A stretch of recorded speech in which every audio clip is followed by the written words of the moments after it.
उस रात आसमान शांत था। सड़कों पर बस कुछ गाड़ियों की हल्की आवाजें गूंज रही थीं। सब कुछ सामान्य लग रहा था। लेकिन उसी रात एक ऐसा हादसा हुआ जिसने साउथ सिनेमा की सबसे चमकती स्टार भावना मेनन की जिंदगी को अंदर से तोड़ दिया।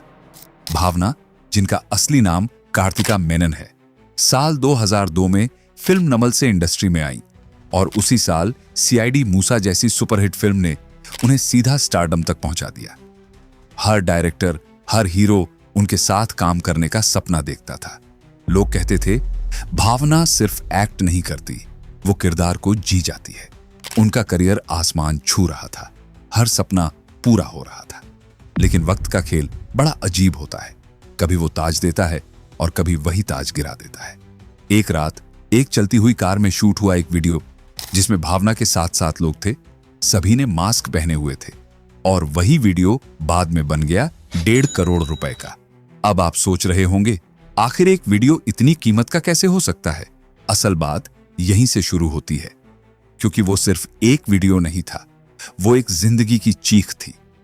एक ऐसी सच्चाई जिसने न सिर्फ भावना को बल्कि पूरी इंडस्ट्री को हिलाकर रख दिया। वो लोग कौन थे, क्यों उन्होंने ऐसा किया और कैसे एक चलती गाड़ी में रिकॉर्ड हुआ वीडियो उनकी पूरी दुनिया बदल गया। वो रात भावना के लिए एक ऐसी याद बन गई जिसे वो शायद कभी भुला नहीं पाई। चमक दमक से भरी जिंदगी के पीछे जो अंधेरा था, वो उस एक पल में सामने आ गया। अब वक्त है उस सच्चाई की परतें खोलने का, क्योंकि ये कहानी सिर्फ एक एक्ट्रेस की नहीं, बल्कि उस सिस्टम की है जो सब कुछ देखता है पर कुछ कहता नहीं। 17 फरवरी 2017 की वो रात भावना मेनन की जिंदगी की सबसे डरावनी रातों में से एक थी। दिन भर के शूट के बाद वो थकी हुई त्रिशूर से कोची लौट रही थी। रात के करीब 9 बजे का वक्त था। सड़कें सुनसान थीं और कार के अंदर बस वो और उनका ड्राइवर मौजूद थे। सब कुछ सामान्य लग रहा था। तभी पीछे से एक काली कार तेजी से आई और जोरदार टक्कर मारी। झटका इतना जबरदस्त था कि भावना एकदम से हिल गई। कुछ समझ पाती इससे पहले वो ब्लैक कार उनके आगे रुक गई और उसमें से 3 नकाबपोश आदमी बाहर निकले। ड्राइवर को बाहर खींचकर बेरहमी से पीट दिया गया। डर और दर्द के बीच वो किसी तरह भाग निकला, लेकिन भावना अब अकेली रह गई। उसी वक्त उन तीनों के पीछे पीछे 4 और लोग उस कार में घुस आए। अब कार में 7 दरिंदे और अकेली भावना। उसने चिल्लाने की कोशिश की, हाथों से खुद को बचाने की कोशिश की, पर सब बेकार था। चारों तरफ अंधेरा था, कार के शीशे बंद थे, दरवाजे लॉक थे और बाहर सड़कें सुनसान। उस गाड़ी में जो हुआ उसे शब्दों में बयां करना भी मुश्किल है। करीब 2 घंटे तक वो कार शहर की खाली सड़कों पर घूमती रही और अंदर एक ऐसी हैवानियत चल रही थी जिसे कोई सुन नहीं पा रहा था। भावना की चीखें उस बंद कार की दीवारों में ही कैद हो गईं। उस वक्त उन्हें खुद पर, अपने नाम पर, अपने स्टारडम पर, सब पर गुस्सा आ रहा था, क्योंकि उस वक्त उनकी पहचान उन्हें नहीं बचा सकी।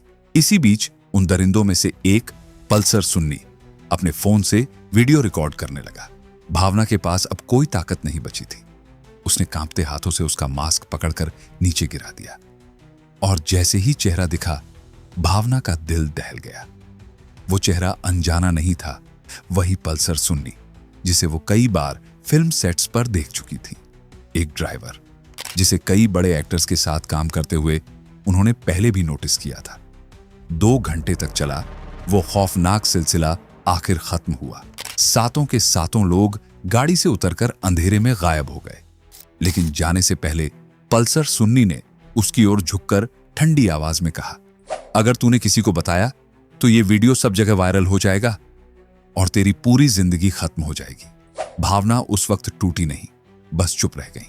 पर पल्सर सुन्नी ये नहीं जानता था कि वो जिस औरत को डराकर चुप कराने की कोशिश कर रहा है, उसके अंदर सिर्फ एक एक्ट्रेस नहीं, एक जांबाज औरत भी बसी है।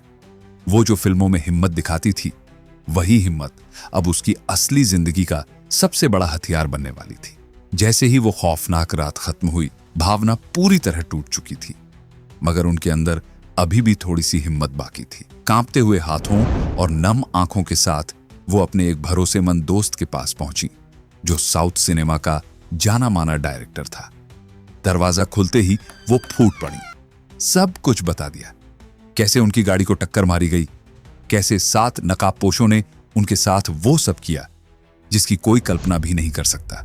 डायरेक्टर कुछ पल तक चुप रहा, फिर धीमी आवाज में बोला, भावना, अगर तू चुप रही तो ये लोग किसी और के साथ भी यही करेंगे।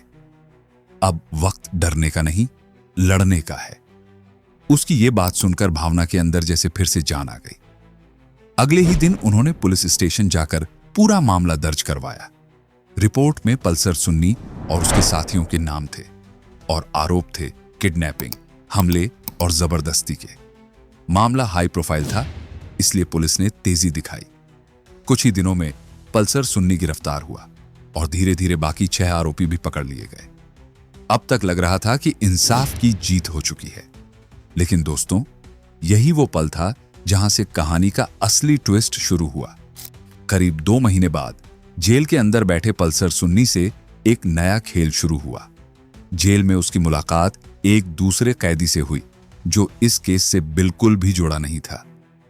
लेकिन जब वो कैदी अपनी सजा काटकर बाहर आया तो अपने साथ एक खत लेकर निकला। एक खत जिसने पूरे साउथ इंडस्ट्री की नींव हिला दी। वो चिट्ठी पल्सर सुन्नी ने खुद लिखी थी। उसमें लिखा था, हमने ये सब अपनी मर्जी से नहीं किया, हमें ये काम करने के लिए मजबूर किया गया था और इसके पीछे थे इंडस्ट्री के सबसे बड़े स्टार दिलीप। हमें कहा गया था कि भावना की वीडियो रिकॉर्ड करनी है और इसके बदले हमें 1.5 करोड़ रुपए मिलेंगे।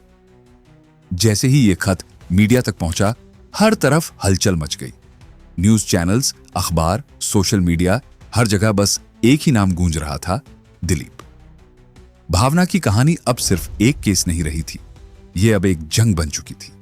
एक ऐसी जंग जिसमें एक तरफ थी सिनेमा की सबसे पॉपुलर एक्ट्रेस और दूसरी तरफ वही इंडस्ट्री का चमकता सितारा जो हमेशा स्क्रीन पर हीरो बनता था। पुलिस ने दिलीप को गिरफ्तार किया और उस पल पूरी इंडस्ट्री जैसे थम गई। कैमरों के फ्लैश, मीडिया की चीखें और लोगों की आंखों में सवाल, क्या वो स्टार जिसे लोग पूछते थे वाकई इस साजिश का हिस्सा था? वो वक्त साउथ इंडस्ट्री के लिए किसी तूफान से कम नहीं था। दिलीप की गिरफ्तारी के बाद पूरा साउथ फिल्म इंडस्ट्री 2 हिस्सों में बंट गया था। आधे लोग खुलकर भावना का साथ दे रहे थे, वहीं बाकी आधे अब भी दिलीप के सपोर्ट में खड़े थे। उनका कहना था कि भावना बस एक पब्लिसिटी स्टंट कर रही है और इन सारे आरोपों का कोई ठोस सबूत नहीं है। सोशल मीडिया पर बहस छिड़ गई थी।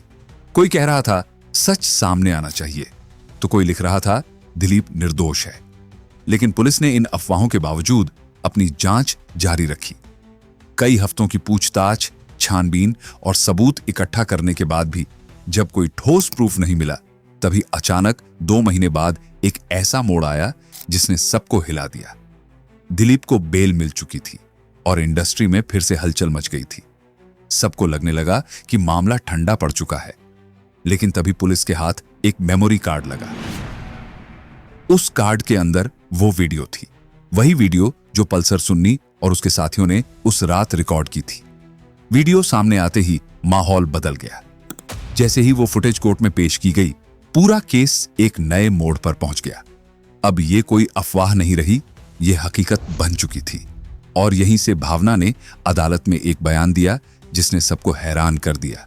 उन्होंने कहा, इस कहानी की जड़ें 2015 तक जाती हैं। दरअसल भावना ने बताया कि 2015 से पहले दिलीप का अपनी पत्नी से रिश्ता बिगड़ने लगा था। उनके बीच झगड़े बढ़ गए थे और फिर खुलासा हुआ कि दिलीप का अफेयर उनकी को स्टार काव्या माधवन के साथ चल रहा था। भावना ने यह बात दिलीप की पत्नी को बता दी थी क्योंकि वो नहीं चाहती थी कि एक औरत को धोखा मिले।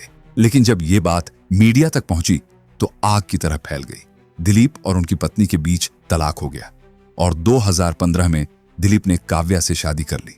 अदालत में भावना ने साफ कहा, मेरी वजह से उनका घर टूटा और शायद उसी बात का बदला लेने के लिए उन्होंने मेरी जिंदगी तबाह करने की साजिश रची। यह बयान कोर्ट में गूंजते ही सब कुछ उलट गया। मीडिया, सोशल प्लेटफॉर्म्स और लोगों के बीच एक बार फिर चर्चा शुरू हो गई। अब सारे शक, सारे सवाल और सारी उंगलियां एक बार फिर दिलीप की तरफ उठने लगी।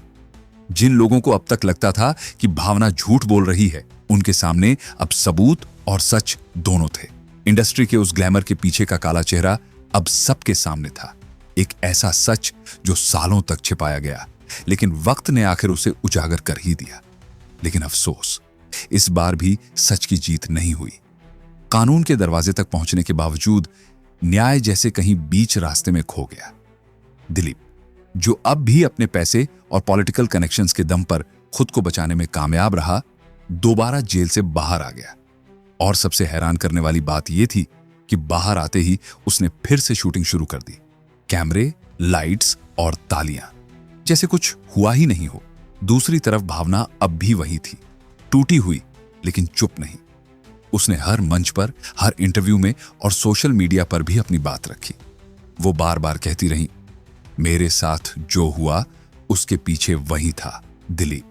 लेकिन सिस्टम की दीवारें ऊंची थीं और पावर का साया इतना गहरा कि कोई भी उसे छूने की हिम्मत नहीं कर पा रहा था। मीडिया के सवाल उठते रहे, लेकिन जवाब वही पुराने। सबूत अपूर्ण हैं, जांच जारी है। लोगों को लगने लगा था कि अब यह केस भी बाकी कहानियों की तरह धीरे धीरे भुला दिया जाएगा। पर तभी एक ऐसा ट्विस्ट आया जिसने सबको झकझोर दिया। इंडस्ट्री के ही एक फेमस एक्टर ने एक कॉल रिकॉर्डिंग पब्लिक कर दी। एक रिकॉर्डिंग जिसमें खुद दिलीप की आवाज थी। उस रिकॉर्डिंग में वो कहते हुए सुना गया, जिन पुलिस वालों ने मुझे अरेस्ट किया था, मैं उन्हें सबक सिखाऊंगा, एक एक को। जैसे ही यह रिकॉर्डिंग वायरल हुई, मीडिया और सोशल प्लेटफॉर्म्स पर बवाल मच गया। अब लोगों के सामने एक और मजबूत सबूत था। पुलिस के पास भी सब कुछ था, वीडियो, रिकॉर्डिंग, बयान। लेकिन फिर भी कुछ नहीं बदला। आज सालों बाद भी दिलीप खुलेआम फिल्में कर रहा है, अवार्ड फंक्शन में जाता है, मुस्कुराता है। और वहीं दूसरी ओर भावना अपने इंस्टाग्राम पर अपने दर्द को शब्दों में बयां करती है। उसके पोस्ट्स में अब सिर्फ एक बात गूंजती है, सच कभी न कभी सामने आएगा। इस केस को शुरू हुए कई साल बीत चुके हैं, लेकिन इंसाफ अब भी अधूरा है। सवाल अब भी वही है, क्या ताकत और पैसे के आगे सच हमेशा हार जाता है, या कभी वक्त ऐसा आएगा जब सच अपने आप बोल उठेगा? दोस्तों, अब फैसला आपके हाथ में है। आप किसे सही मानते हैं, भावना या दिलीप? अपनी राय कमेंट में जरूर बताना। और अगर आप ऐसी सच्ची और अनकही कहानियां देखना चाहते हैं तो चैनल को सब्सक्राइब करना मत भूलना।